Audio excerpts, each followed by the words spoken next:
Assalamualaikum warahmatullahi wabarakatuh. Perkenalkan, nama saya Anissa Safitri, NPM 202013500007. Saya ingin mempresentasikan proposal penelitian yang berjudul Pengaruh Kemampuan Numerasi dan Habits of Mind terhadap Kemampuan Pemahaman Konsep Matematika Siswa. Baik, kita masuk ke latar belakang. Menurut PISA tahun 2018, Indonesia masuk peringkat 74 dari 79 negara. Hasilnya didapatkan bahwa kemampuan baca siswa yang rendah, skor matematika dan sains di bawah rata-rata, dan rendahnya kemampuan literasi maupun numerasi.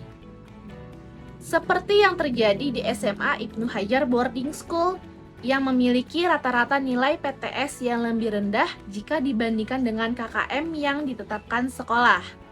Siswa masih mengeluhkan sulitnya untuk memahami konsep maupun teori yang diajarkan oleh guru, sehingga siswa kesulitan mengerjakan soal yang diberikan karena tidak memahami konsep dari matematika itu sendiri.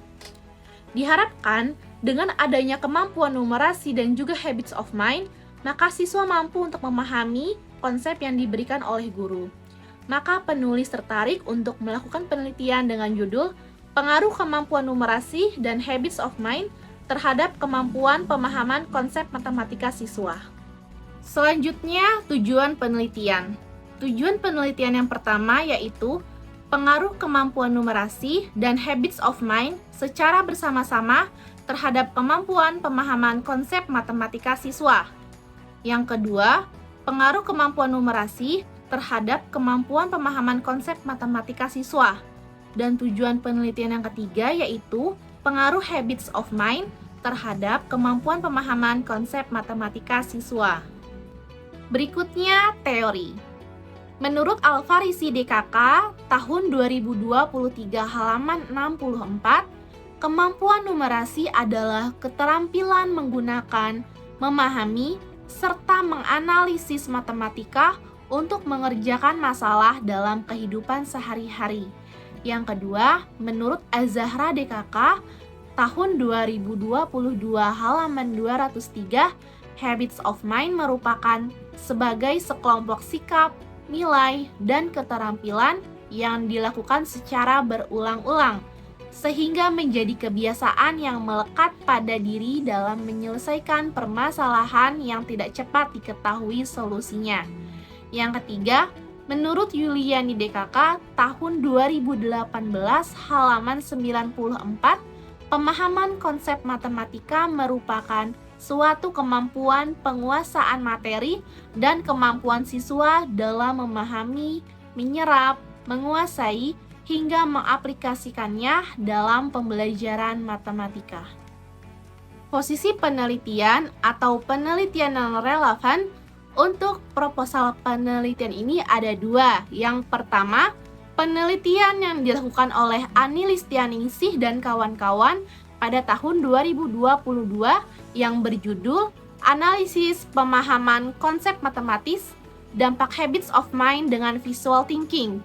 Yang kedua, penelitian yang dilakukan oleh Rafiesta Ratu Andera dan Sugama Maskar pada tahun 2021 yang berjudul Pengaruh Kemampuan Numerasi dalam Menyelesaikan Masalah Matematika terhadap Prestasi Belajar Mahasiswa Pendidikan Matematika.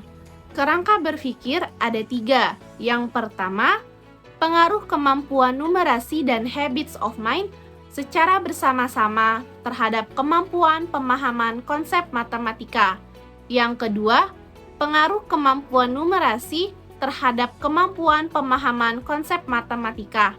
Dan yang ketiga, pengaruh habits of mind terhadap kemampuan pemahaman konsep matematika. Rumusan masalahnya ada tiga, yaitu apakah terdapat pengaruh kemampuan numerasi dan habits of mind secara bersama-sama terhadap kemampuan pemahaman konsep matematika siswa? Yang kedua, apakah terdapat pengaruh kemampuan numerasi terhadap kemampuan pemahaman konsep matematika siswa? Dan yang ketiga, apakah terdapat pengaruh habits of mind terhadap kemampuan pemahaman konsep matematika siswa? Variabel ada dua, yaitu variabel X1 dan X2. Variabel X1 yaitu kemampuan numerasi dan variabel X2-nya adalah habits of mind. Variabel Y yaitu kemampuan pemahaman konsep matematika. Metode penelitian. Yang pertama, jenis penelitian. Jenis penelitian proposal ini adalah penelitian kuantitatif. Datanya berasal dari berbagai jurnal dan saya sendiri terjun langsung ke sekolah. Sumber datanya ada sumber data primer dan sumber data sekunder. Yang kedua, populasi dan sampel. Datanya berasal dari kuesioner dan juga soal. Populasinya yaitu kelas 10 SMA Ibnu Hajar Boarding School yang berjumlah 152 anak. Sampelnya saya ambil sebanyak 60 anak. Teknik sampelnya yaitu random sampling. Yang ketiga, analisis data. Teknik analisis data deskriptif, teknik analisis persyaratan data, dan uji hipotesis penelitian.